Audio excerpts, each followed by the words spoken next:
Holly, soil is the lifeblood of a garden. If you don't have good soil or have iffy soil, you're not going to have a very good harvest. You're going to have an iffy or sad harvest.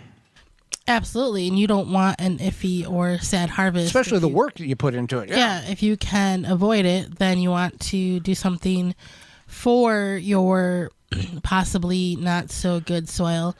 And so there's many different types of soil. There's a few different types of soil. And some of them you may have heard of, some of them may not. So clay soil, this is common in many areas. You hear this. The red clay of Ohio or the South or Georgia, there's clay soils everywhere. Yeah.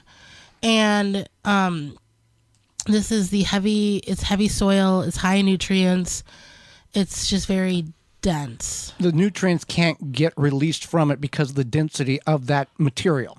So you have to find some way to break up the clay soil to release that nutrients that your plants desperately need. Yeah. So there are some options for that. We're going to talk about the types of soil first and then some options. So then we have sandy soil. This is light, dry, warm. It's low in nutrients. It's often acidic, and it drains very well. All right. So if you have clay soil in one part of your garden and sandy in the other, you can mix them up, and that's probably not very common. So then we have silt soils. This is a fertile but light, moisture retentive, easily compacted type of soil. And so it's kind of what you want. You want also a silt or a loam. A loam is a mixture of clay, sand, and silt. And you want to ideally have kind of the combination between the silt and the loam. We've talked about like loamy soil, right, and that's the ideal soil. And then peat soils are high in organic matter and moisture, like a sponge. Mm-hmm. Yeah. And then we have the chalky soil, which can either be light or heavy, but it's very alkaline. So the go-to answer to, well, what's wrong with my soil? How do I fix it? Truck full of compost, organic matter, bring it in, mix it into the soil.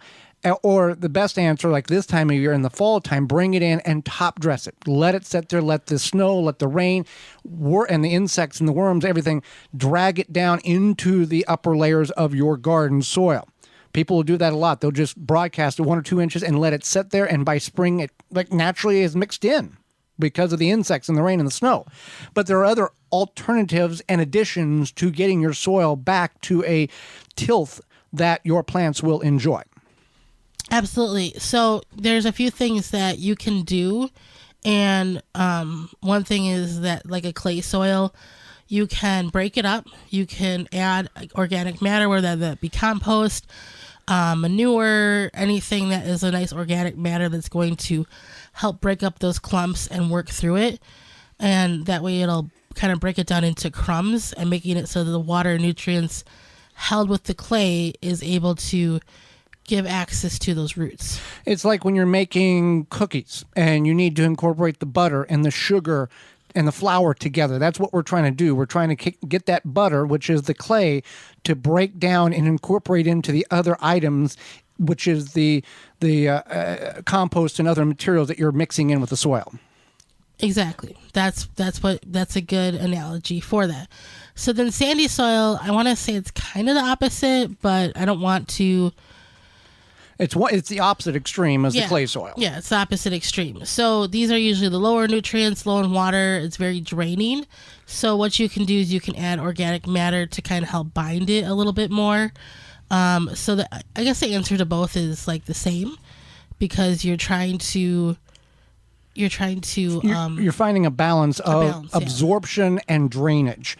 So if you don't know if you got one or the other, here's what you do. You go out, take a shovel and dig about a 6-inch hole, diameter and depth, and then take and fill it with water, however you get the water. If it sits there a long time and this becomes a pond and it doesn't drain, you got clay soil. If it runs through and the faster you pour it in, the quicker it disappears, you've got sandy soil. If it sits there and you can gradually see it begin to absorb down into the soil, you're good to go. Good to go. Yep. So then silt soils are made up of fine particles, and they can be easily compacted, and they are prone to washing away from erosion. So this is something that adding organic matter again Right. is going to be the answer, because you're helping. Key word today, fun word. What is Pee Wee Herman? What was the word of the day? Word of the day. Organic matter. Organic matter. Yeah. So this is the ones. This is a good answer to a lot of things, but it's a matter of understanding it and knowing where your organic matter is coming from. That's The safe source. Just don't grab anything that you can get. Make sure you know where it's coming from and the origins of that organic material. Otherwise, you may have more compounded problems down the road with chemicals or types of manure that you're mixing in, or toxicities that are being brought in. Know where it's coming from. That's exactly it. You want to make sure you know where your organic matter is coming from. You want to make sure it's a good source and you're not adding to a problem when you think you're fixing it. So, and again, when we talk about the compaction here, this is why many gardeners are encouraged not to walk where they're going to plant or grow. Either have raised beds or distinct grow areas and designated walk paths, so you're only compacting the areas that will never see any vegetation grow at all. The bed's 4 foot wide or smaller, so you can reach from both sides, and the only necessary compaction which is happening is if you put your hand down to reach. You're not compacting by walking and walking and walking, and then causing this issue with the soil compositions. Yep. So then chalky soil, this is alkaline, so you have to be careful about that. They may contain lumps of visible chalky white stone. You can't really acidify it, so if you can find plants that thrive in alkaline conditions, that's going to be ideal. That's the higher spectrum of the 7 and above. Yeah. Lower 7 and below. Yeah. So if you find out that you have chalky soil, you're probably better off building raised beds or growing in like pots or containers. It might not be worth the effort to add, or it's not really worth the effort to add organic matter or fight it by having to only grow alkaline or Well, how do you know what your soil is? You can't guess. You go to soilsavvy.com. Soilsavvy.com gives you a 14-point analysis of what your soil has and what it needs and what it doesn't need and how to fix or maintain what you got. Soilsavvy.com. That's the only way a reputable soil test. You can't go, well, that soil is brown, which means that's not how you do this. It means it's brown. Yeah, that's pretty much it. Yeah.